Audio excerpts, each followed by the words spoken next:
Good morning students. आज आपल्याला नागरिकशास्त्राचा 5वा पाठ बघायचा आहे.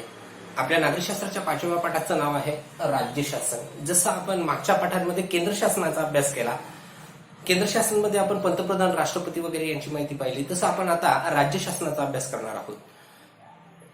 त्यापूर्वी आपल्या प्रस्तावनेमध्ये काय म्हटलेलं आहे ते पाहू. प्रस्तावनेचा जर विचार केला तर त्या ठिकाणी असं म्हटलेलं आहे की मागच्या पाठामध्ये आपण संसदेची रचना कशी होती, उदाहरणार्थ कायदे मंडळाचा आपण अभ्यास केला, कार्यकारी मंडळाचा अभ्यास केला, आणि मागच्या पाठामध्येच न्यायमंडळ की आपलं भारतामध्ये न्याय व्यवस्था कशी आहे, जसं उच्च न्यायालय, सर्वोच्च न्यायालय, कनिष्ठ न्यायालय, जिल्हा न्यायालय, अशा वेगवेगळ्या न्यायालयांचा अभ्यास केला, त्यांचं अधिकार क्षेत्र, त्यांचं कार्य. तसं आपल्याला या पाठामध्ये घटक राज्यामध्ये जे शासन असतं त्या घटक राज्याच्या शासन पद्धतीचा अभ्यास करायचा आहे, म्हणजेच राज्य शासनाचा अभ्यास करायचा आहे. जर भारताचा विचार केला तर भारताने संघ राज्य व्यवस्था पण स्वीकारलेली आहे. संघ राज्य शासन स्वीकारण्याचं एक कारण पण आहे, पार्श्वभूमी, तेव्हा आपण बघणार आहोत. मग संघ राज्य व्यवस्थेमध्ये दोन शासन असतात. संघ राज्य व्यवस्थेमध्ये दोन शासन असतात. एक असतं केंद्र शासन, ज्याला आपण संघ शासन असं म्हणतो. हे 7वीला तुम्ही शिकलेले आहेत. संघ शासन आणि केंद्र शासन पूर्ण देशाचा राज्यकारभार करतं, पूर्ण देशाचा. आणि दुसरं असतं राज्य शासन. राज्य शासन म्हणजेच काय की आपण ज्या राज्यामध्ये राहतो हे त्या राज्याचा राज्यकारभार बघण्याचं काम राज्य शासन करतं, आणि सगळ्या राज्यांचं मिळून एक केंद्र तयार होतं, त्या पूर्ण केंद्राचं काम बघण्याचं काम केंद्र शासन करतं. अशी ही आपली संघ राज्य व्यवस्था पद्धत आहे. आणि या संघ राज्य व्यवस्था पद्धतीमध्ये आपण केंद्र शासनामध्ये कायदे मंडळ आणि कार्यकारी मंडळाचा अभ्यास केला होता. म्हणजे त्यांचं लोकसभा पाहिली, राज्यसभा पाहिलं, नंतर पंतप्रधान पाहिले, मंत्रिमंडळ पाहिलं आणि त्यांचं कार्य पाहिलं. तसं या राज्य शासनामध्ये जसं केंद्र शासनामध्ये कायदे मंडळ आहे तसं राज्य शासनामध्ये पण कायदे मंडळ आहे. जसं केंद्र शासनामध्ये कार्यकारी मंडळ आहे तसं राज्य शासनामध्ये पण कार्यकारी मंडळ आहे. मग या पाठामध्ये तेच बघायचं आहे की राज्य शासनामध्ये कोणकोणतं कार्यकारी मंडळ आहे, कोणकोणतं कायदे मंडळ आहे, त्या कायदे मंडळाच्या सदस्यांना काय म्हणतात. जसं केंद्र शासनाच्या सदस्यांना आपण खासदार म्हणायचो, तसं राज्य शासनाच्या सदस्यांना आपण काय म्हणतो ते आपल्याला या पाठामध्ये बघायचंय. परंतु या राज्य शासनाची गरज का भासली? केंद्र शासनच राहिलं असतं तर चाललं नसतं का? तर त्याची आपल्याला थोडक्यात पार्श्वभूमी बघायची की पार्श्वभूमीमध्ये राज्य शासनाची आवश्यकता का भासली ते बघू. आपल्याला बघायची पार्श्वभूमी. बघू पार्श्वभूमी.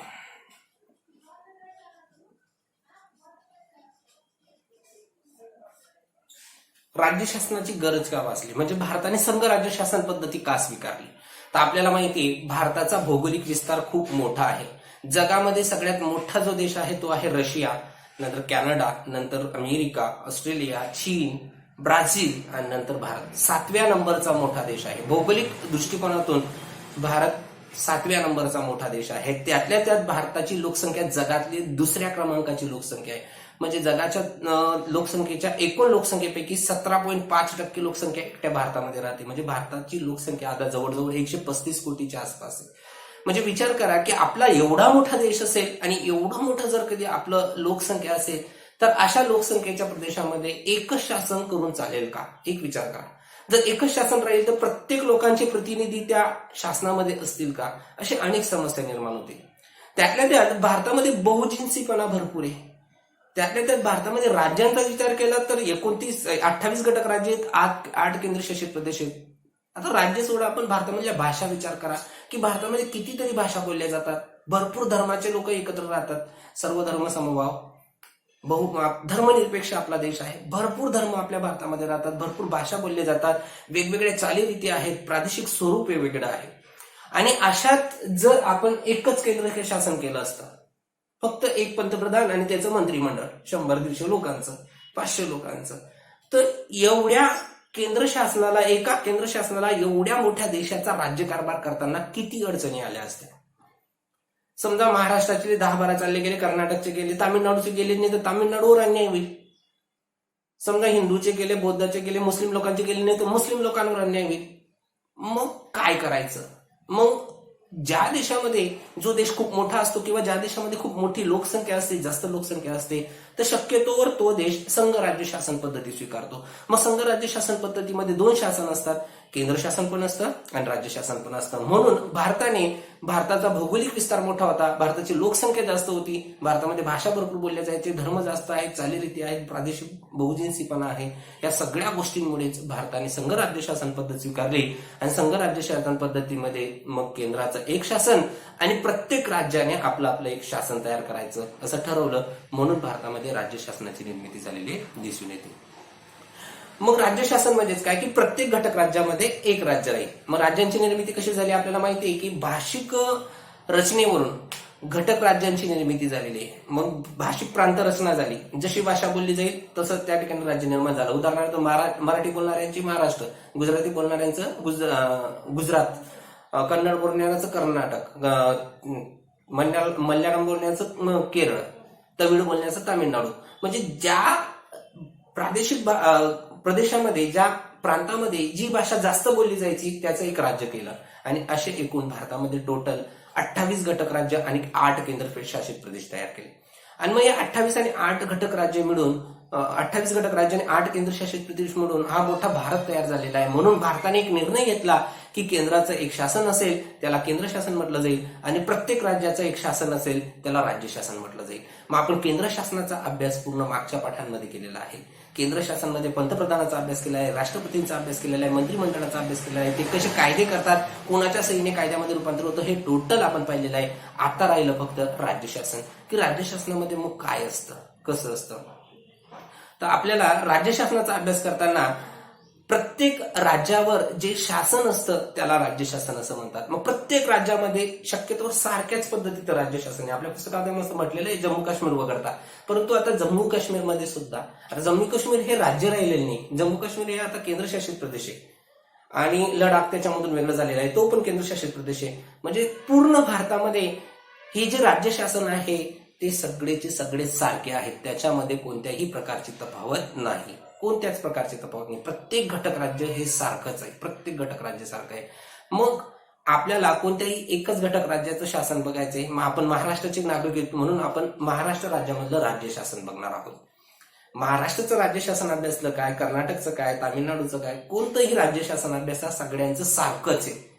पण आपण महाराष्ट्राचे नागरिक असल्यामुळे आपल्याला महाराष्ट्राचा राज्य शासनाचा अभ्यास करायचा आहे. मग महाराष्ट्राचं राज्य शासन कसं आहे, राज्य शासनाला काय म्हणतात ते बघू आपण. तर राज्य शासन म्हणजे विधिमंडळ. पहिले विधिमंडळाचा अभ्यास करू आपण. राज्य शासनाचे विधिमंडळ.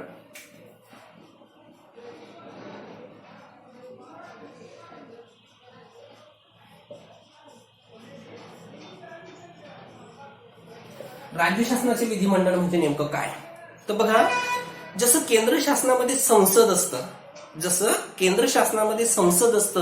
तसं राज्य शासनामध्ये विधिमंडळ असतं. जसं केंद्र शासनाचं एक संसद असतं तसं राज्य शासनाचं राज्य पातळीवर जे शासन चालवलं जातं, राज्य पातळीवर जे कायदे केले जातात ते कायदे विधिमंडळ करतं. जसं केंद्राचे कायदे संसद करायचं तसं राज्याचे कायदे विधिमंडळ करतं. मग विधिमंडळ जसं आपण पाहिलं की संसदेच्या 2 शाखा होत्या, लोकसभा आणि राज्यसभा. संसदेच्या किती शाखा होत्या, 2, लोकसभा आणि राज्यसभा. तसं विधिमंडळाच्या पण 2 शाखा असतात. एक असतं विधानसभा आणि दुसरं असतं विधान परिषद. एक असतं विधानसभा आणि दुसरं असतं विधान परिषद. असे 2 विधिमंडळ असतात, विधानसभा आणि विधान परिषद. विधानसभा आणि विधान परिषद मिळून तयार होतं विधिमंडळ आणि विधिमंडळ मग राज्यामधले कायदे तयार करतं. जसं लोकसभा आणि राज्यसभा मिळून तयार व्हायचं संसद आणि संसद कायदे तयार करायचं केंद्राचं, तसं विधिमंडळ राज्याचं कायदे तयार करतं. मग ते विधानसभा आणि विधान परिषद मिळून तयार होत असतं. मग या राज्य विधिमंडळामध्ये 2 सभागृह आपण पाहिले, परंतु भारतामध्ये प्रत्येक राज्यात 2 सभागृह नाही. शक्यतोवर एकच सभागृह आहे असतं, पण काही राज्य खूप मोठे आहेत आकाराने म्हणून तिथे हे 2 सभागृह आहेत. मग भारतामध्ये इथे म्हटलेलं आहे 7 घटक, पण आता 6 घटक राज्यांमध्ये 2 विधिमंडळाचे सभागृह आहेत, 6च. ज्याच्यामध्ये महाराष्ट्र पण आहे. महाराष्ट्र हे आंध्र प्रदेश आहे, कर्नाटक आहे, तामिळनाडू आहे, गुजरात आहे, उत्तर प्रदेश आहे, बिहार आहे. हे जे 6 राज्य जर सोडले तर कोणत्याच राज्यामध्ये हे 2 सभागृह नाही, फक्त एकच सभागृह आहे, विधानसभा. पण काही काही राज्यांचा आकार खूप मोठा असतो, त्याच्यामध्ये पण अन्याय अत्याचार होऊ शकतो, म्हणून तिथे 2 सभागृह असतात. मग त्याच्यापैकी महाराष्ट्र, मग महाराष्ट्रामध्ये 2ही सभागृह आहेत, ते म्हणजे विधानसभा आणि विधान परिषद. एक लक्षात घ्या, संसदेच्या सदस्यांना काय म्हटलं जायचं, तर आपण संसदेच्या सदस्यांना म्हणायचो खासदार. त्यांना काय म्हणायचो, खासदार. तर या दोघं सभागृहाच्या सदस्यांना काय म्हणतात, आमदार. काय म्हणतात त्यांना, आमदार म्हटलं जातं. तर विधानसभा आणि विधान परिषदमध्ये आपण जे निवडून देतो त्यांना आमदार असं म्हणत असतात. मग महाराष्ट्राचं विधिमंडळ आपण पाहणार आहोत की महाराष्ट्रामध्ये कोणकोणते सभागृह आहेत ते. तर अशा प्रकारे हे राज्य शासनाचं विधिमंडळ असतं. राज्य शासनाच्या विधिमंडळामध्ये विधानसभा आणि विधान परिषद असतं. मग आता महाराष्ट्रामध्ये पण विधिमंडळ आहे, त्याच्या पण 2 सभागृह आहेत, कारण महाराष्ट्र राज्य खूप मोठं आहे. क्षेत्रफळाच्या दृष्टिकोनाकडे विचार केला तर 3-3 नंबरचं मोठं आहे, आणि जर कधी लोकसंख्येच्या बाबतीत विचार केला तर 2 नंबरचं मोठं राज्य आहे आपलं. म्हणजे मोठं असल्यामुळेच मग महाराष्ट्रामध्ये 2 सभागृह आहेत.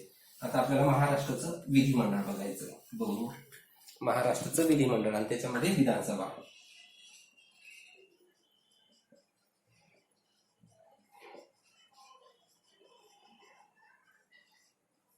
आणि त्याच्यामध्ये विधानसभा. महाराष्ट्राचं विधिमंडळमध्ये दोघं आहेत, एक विधानसभा पण आहे आणि विधान परिषद, दोघांचा आपण अभ्यास बघणार आहोत. एक लक्षात घ्या, विधानसभा म्हणजे जवळजवळ नियम कुणासारखे असतील, लोकसभेसारखे असतील, आणि विधान परिषद जवळजवळ कुणासारखं असेल तर राज्यसभासारखं. त्याच्यामध्ये पाहिलं होतं कनिष्ठ सभागृह आणि वरिष्ठ. कनिष्ठ म्हणजे लोकसभा होतं, आपलं कनिष्ठ म्हणजे विधानसभा आहे. वरिष्ठ म्हणजे त्यांचं राज्यसभा होतं, आपलं वरिष्ठ म्हणजे विधान परिषद आहे. कोणते लोक, कोणते आमदार प्रत्यक्षपणे लोकांकडून निवडून दिले जात असतील, जसं आपण खासदार लोकसभेमध्ये निवडून द्यायचो तसं आमदार आपण विधानसभेमध्ये निवडून देतो. खासदार आपण राज्यसभेत निवडून देत होतो का, नाही. तसं प्रत्येक लोक, काही लोक सोडले तर प्रत्येक लोक विधान परिषदेचे आमदार निवडून देत नाही. म्हणजे सेम आहे जवळजवळ. त्याच्यापैकी पहिलं बघू आपण विधानसभा. विधानसभाचा जर विचार केला तर महाराष्ट्र राज्याच्या लोकसंख्येनुसार महाराष्ट्रामध्ये एकूण विधानसभेचे सदस्य आहेत 288. किती आहेत, 288. म्हणजे महाराष्ट्रामध्ये एकूण आमदार किती, तर महाराष्ट्राच्या आमदारांची संख्या आहे 288. 288चं एक आमदारांचं आपलं विधानसभा तयार झालेली आहे. म्हणजे महाराष्ट्रामध्ये असे भौगोलिक मतदारसंघ तयार केले, एक भौगोलिक मतदारसंघामधून एक सदस्य निवडलेला असतो, हे आपल्याला माहिती. तसं महाराष्ट्राच्या विधानसभेचे भौगोलिक मतदारसंघ तयार केले. मग किती मतदारसंघ तयार केले असतील, 288. जसं आपलं पूर्ण देशाचे लोकसभेचे किती भौगोलिक मतदारसंघ होते, 552 होते ना, तसं आपल्या पूर्ण महाराष्ट्राचे विधानसभेचे भौगोलिक मतदारसंघ आहेत 288. मग प्रत्येक जिल्ह्यामध्ये 5, 6, 7, 8 जसं तालुका असतील तसं. उदाहरणार्थ महाराष्ट्र नांदेडचा जर विचार केला तर प्रॉपर सिटीमध्ये 2 आमदार आहेत, उत्तर नांदेड आणि दक्षिण नांदेड, आणि प्रत्येक तालुक्यावर 1-2 असतील, अजून 2-3 तालुके मिळून. तर असे टोटल आपल्या राज्याचे 288 असे भौगोलिक मतदारसंघ तयार केले, आणि त्या 288 भौगोलिक मतदारसंघामधून एक असे आमदार निवडले गेले, आणि असे 288 आमदार निवडले जातात. जर कधी अँग्लो इंडियनचं योग्य प्रतिनिधित्व नसेल, म्हणजे अँग्लो इंडियनचा एखादा व्यक्ती जर त्याच्यामध्ये नसेल, तर अशा वेळेस राज्यपाल त्याची नेमणूक करतो. जसं की अँग्लो इंडियन 2 सदस्याची नेमणूक करायचे राष्ट्रपती, पण राज्यामध्ये फक्त एकच अँग्लो इंडियन निवडला जातो आणि तो राज्यपाल त्याची नेमणूक करत असतो. त्यातल्या त्यात अनुसूचित जाती आणि अनुसूचित जमातीचे जे लोक आहेत, SC आणि ST किंवा OBC, यांच्यासाठी काही राखीव जागा आपल्या विधिमंडळामध्ये ठेवण्यात आलेल्या आहेत. डॉक्टर बाबासाहेब आंबेडकरांनी त्यावेळेस केलेलं होतं की राखीव जागा असतील, अन्याय होऊ नये म्हणून, गरीब लोकांवर अन्याय होऊ नये म्हणून त्यांनी त्यावेळेस तसं लिहून ठेवलेलं होतं. त्यानुसार आपल्या विधानसभेमध्ये सुद्धा काही जागा ह्या अनुसूचित जातीसाठी राखीव आहेत आणि काही जागा अनुसूचित जमाती SC आणि ST यांच्यासाठी त्या राखीव ठेवलेल्या आपल्याला दिसून येतं. नंतर प्रत्येक मतदारसंघामधून एक निवडला जातो, असे टोटल एकूण 288 आहेत. मग या विधानसभेच्या निवडणुका किती वर्षानंतर होतात, तर साहजिकच जवळजवळ भारतामध्ये प्रत्येक जे असतील त्यांच्या 5 वर्षानंतर निवडणुका होतात. म्हणजेच विधानसभेच्या निवडणुका सुद्धा 5 वर्षानंतर होत असतात. मग विधानसभेची जर तुम्हाला निवडणूक लढवायची असेल तर तुमचं वय किती असायला पाहिजे, तर तुमचं वय 25 वर्ष असायला पाहिजे. किती, 25. हे लोकसभेचं पण होतं 25, आणि 30 वर्ष कोणाचं असेल ना, विधान परिषदचं असेल. तर तुमचं वय 25 वर्ष असायला पाहिजे, तुम्ही महाराष्ट्राचे नागरिक असायला पाहिजेत, तेव्हा तुम्हाला विधानसभेची निवडणूक लढवता येईल. वास्तविक तुमचं महाराष्ट्रात असायला पाहिजे, नाही तर तुम्ही जम्मू काश्मीरमध्ये राहतात आणि महाराष्ट्राची निवडणूक लढवायला आले तर नाही. जर तुम्ही 18 वर्षाचे झाले तर तुम्हाला मतदानाचा हक्क आहे, पण जर तुम्हाला प्रत्यक्ष मतदान लढवायचं असेल विधानसभेमध्ये तर त्याला 25 वर्षाची अट घालण्यात आलेली आहे. 25 वर्ष पूर्ण झालं की मग तुम्हाला मतदानामध्ये उभं राहता येतं. तर अशा प्रकारे ही आपली आहे विधानसभा महाराष्ट्राची. 288 त्याच्यामध्ये अनुसूचित जाती राखीव आहेत, अनुसूचित जमाती राखीव आहेत. अँग्लो इंडियनचा एक सदस्य राज्यपाल निवडून देतो. 5 वर्षाची मुदत असते. 5 वर्षामध्ये बरखास्त होते, परत 5 वर्षामध्ये निवडणुका होतात, ते आमदार निवडून दिले जातात. त्याच्यासाठी 25 वर्ष वय असायला पाहिजे, तुम्ही महाराष्ट्रामध्ये वास्तव्य करायला असायला पाहिजे. नंतर मग विधानसभेचे अध्यक्ष कसे निवडले जातात? विधानसभेचे अध्यक्ष कसे निवडले जातात? विधानसभेच्या अध्यक्षांचा जर विचार केला तर विधानसभेचे अध्यक्ष निवडणुका झाल्यानंतर पहिलं अधिवेशन भरतं. पहिलं अधिवेशन भरल्यानंतर मग 288 लोक एकत्र येतात. 288 लोक एकत्र आल्यानंतर मग घोषणा होते की कुणाला विधानसभेचा अध्यक्ष व्हायचंय. मग 1-2 जण समजा उभे राहिले की आम्हाला अध्यक्ष व्हायचंय. मग ते लोक आपल्या आपल्या पक्षामधले लोक त्यांना मतदान करतात. ज्या व्यक्तीला जास्त मतं पडाले त्याला अध्यक्ष बनवलं जातं. परत अजून उपाध्यक्षासाठी तशी निवडणूक होते आणि उपाध्यक्षाला पण सांगितलं जातं की कोणाकोणाला उभं राहायचंय. मग जे त्या ठिकाणी उभे राहिले त्यांना परत सगळेजण मतदान करतात. त्याच्यामध्ये ज्याला जास्त जागा मिळाली तो परत उपाध्यक्ष होतो.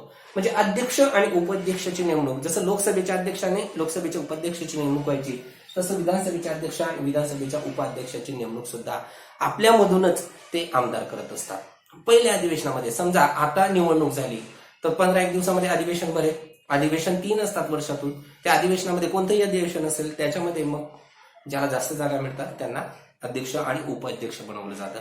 आणि हे अध्यक्ष आणि उपाध्यक्षाची निवड झाल्यानंतर ते पूर्ण आपल्या विधानसभेचं काम बघतात. पूर्ण विधानसभेचं काम शांततेत बघणं, त्यातल्या त्यात विधानसभेमध्ये सगळ्यांच्या हक्कांची जपवणूक करणे. जेवढे आमदार आहेत तेवढ्या विधानसभेमध्ये प्रत्येक सदस्यांना बोलण्याचा हक्क देणे. जे विधानसभेचे अध्यक्ष असतात ते खुर्चीवर बसलेले असतात. तुम्ही बातमी वगैरे पाहिल्या तर किंवा अधिवेशन चालू असताना पाहिलं असेल. आणि ते खुर्चीवरून प्रत्येक लोकांना संधी देतात, ते तू बोल. त्यांना टाइम देतात की 5 मिनिटापर्यंत तुला टाइम आहे, तू बोल, तुझ्या विकासाचं काय सांगायचं ते सांग, तुला काही कोणावर टीका करायची ती करू शकतो. तर असं प्रत्येकाला बोलण्याची संधी देणे. आणि जो संसदेनुसार वागत नसेल किंवा ज्याने चुकीचं कार्य केलं, आरडाओरडी केली, ज्याने संसदेचा अपमान होईल असं कृती केली तर अशा लोकांना बरखास्त करण्याचं काम हे विधानसभेचे अध्यक्ष करतात. सेम आहे, लोकसभेच्या अध्यक्षाचं काम सेम आहे, राज्यसभेच्या अध्यक्षाचं काम सेम आहे, विधानसभेच्या अध्यक्षाचं काम पण तेच आहे, विधान परिषदेच्या अध्यक्षाचं पण काम तेच आहे. समजा एखाद्या आमदाराने खूप गोंधळ केला असेल, तो कोणाचं ऐकत नसेल, खुर्च्या तोडल्या असतील, मारामारी केली असेल, अशा व्यक्तीला त्या सभागृहामधून बाहेर हाकलून देणे. एवढंच नाही तर जर त्याला वाटलं की हा खूपच चुकीचा वागलेला आहे तर त्याला बरखास्त करण्याचं काम हे विधानसभेचे अध्यक्ष करत असतात. आणि वर्षातून 3 अधिवेशन होतात. पावसाळी अधिवेशन, हिवाळी अधिवेशन आणि उन्हाळी म्हणत नाही त्याला अर्थसंकल्पीय अधिवेशन म्हणतात. मग आपल्या महाराष्ट्रामध्ये सुद्धा विधानसभेचे 3 अधिवेशन होतात. विधानसभा आणि विधान परिषदचे. एक हिवाळी अधिवेशन, दुसरं पावसाळी अधिवेशन आणि तिसरं अर्थसंकल्पीय अधिवेशन. त्यापैकी उन्हाळी आणि अर्थसंकल्पीय एकच. उन्हाळी किंवा अर्थसंकल्पीय आणि पावसाळी अधिवेशन हे मुंबईला होतात आणि हिवाळी अधिवेशन हे नागपूर. आता नागपूरला का? कारण नागपूर ही महाराष्ट्राची उपराजधानी. मग त्याला पण महत्व असावं. नागपूर नुसतं नावालाच नको, त्याला पण महत्व असायला पाहिजे. म्हणून आपलं हिवाळी अधिवेशन नागपूर या ठिकाणी संपन्न होत असतं, नागपूरला भरवलं जातं. मात्र उन्हाळी म्हणजे ज्याला अर्थसंकल्पीय म्हणतो ते आणि दुसरं पावसाळी अधिवेशन हे मात्र कुठे होतं तर हे होतं मुंबईला, आपल्या राजधानीला. तर अशा प्रकारे हे लोकसभेचे अध्यक्ष काम करत असतात. आणि लोकसभेचं कामकाज शांततेने पार पाडणं, आपल्या महाराष्ट्राच्या विकासावर चर्चा करणाऱ्यासाठी प्रत्येकाला बोलण्याची संधी देणं हे सगळं काम आपले विधानसभेचे अध्यक्ष करत असतात. तर अशा प्रकारे महाराष्ट्र राज्यामध्ये विधानसभा काय आहे, विधानसभेचे सदस्य कसे निवडले जातात, कुणासाठी राखीव जागा आहेत, राज्यपाल कुणाची नेमणूक करतो, अँग्लो इंडियन वगैरे, किती सदस्य आहेत महाराष्ट्रामध्ये, ते भौगोलिक मतदारसंघामधून कसे निवडले गेले वगैरे वगैरे, अध्यक्षाचं काय काम आहे ते आपण पाहिलं. आता राहिलं विधान परिषद. विधान परिषद आपण पुढच्या वेळेस बघू. धन्यवाद.